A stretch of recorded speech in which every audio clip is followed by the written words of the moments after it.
Novel Jannat ke Pattay by Nimra Ahmed. Laptop سامنے تکیے پر رکھا ہوا تھا۔ وہ بیڈ پر کونیوں کے بل اوندھی لیٹی ہوئی تھی۔ اسکرین کی روشنی اس کے چہرے کو چمکا رہی تھی۔ وہ تھوڑی تلے ہتھیلی رکھے دوسرے ہاتھ کی ایک انگلی لیپ ٹاپ کے ٹچ پیڈ پر پھیر رہی تھی۔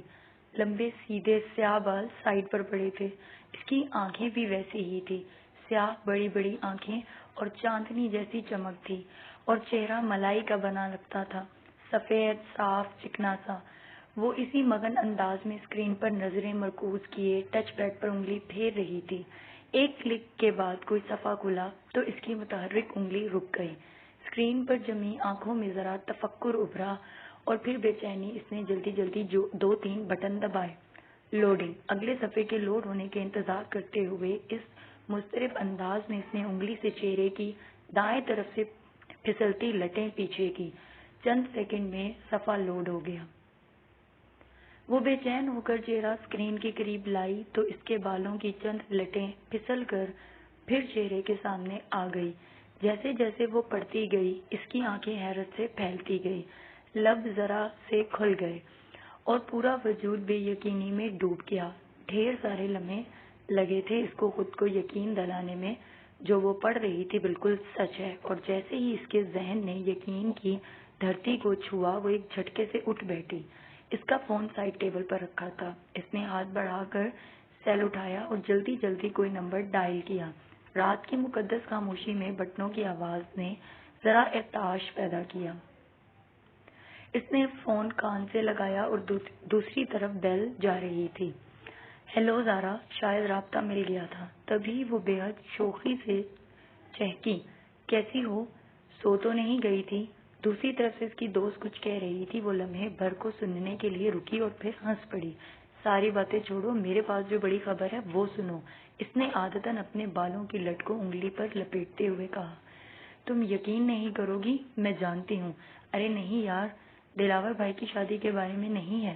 دوسری طرف زارا نے کچھ کہا تو اس نے فوراً تردید کی، بلکہ تم ایسا کرو، گیس کرو میں تمہیں کیا بتانے والی ہوں۔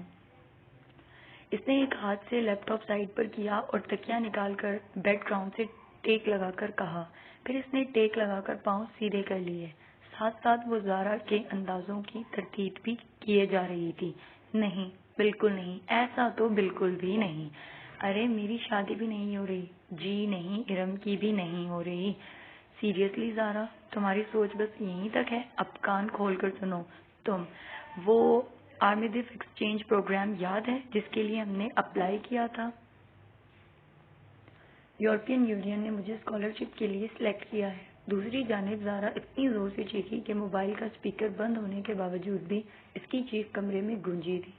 بالکل سچ کہہ رہی ہوں زارا، ابھی 15 منٹ پہلے مجھے یونیورسٹی کی میل ملی ہے، اور ساتھ ہی لیپ ٹاپ کا رخ اپنی طرف موڑ کر دوبارہ فون سے اور اسکرین کو دیکھا جہاں 15 منٹ پہلے ہی سلیکشن میل آئی ہے۔ تم بھی فوراً چیک کرو، تم نے بھی اپلائی کیا تھا، تمہیں بھی میل آئی ہوگی۔ وہ فوراً ایک ہاتھ میں پکڑ کر دوسرے ہاتھ سے لیپ ٹاپ آف کر رہی تھی۔ لیپ ٹاپ کی اسکرین پر اندھیرا ہوا تو اس نے ہاتھ بڑھا کر اسکرین کو بند کیا اور سائڈ ٹیبل پر رکھ دیا۔ میں نے سبانیجی کانوینٹ پر دیکھا ہے، بہت ہی خوبصورت یونیورسٹی ہے، مگر وہ تھوڑی دیر کے لیے خاموش ہو گئی۔ دوسری طرف سے استفار پر وہ پھر سے بولی تھی، بس ایک چھوٹا سا مسئلہ ہے، ہم اپنی فیملیز کو اس کے بارے میں نہیں بتائیں گے۔ دھیمی آواز میں بولتے ہوئے اس نے دروازے کو دیکھا۔ دراصل سانچی میں لڑکیوں کے ہیڈ اسکارف پر پابندی ہے، ادھر سر ڈھانپنا منع ہے۔ گھر والوں کو بتا کر متفکر کرنے کے بجائے اس بات کو گول کر جانا۔ ویسے بھی ہم دونوں اسکارف نہیں لیتی۔ اس پل کھڑکی کے باہر کچھ کھڑکا ہوا تھا۔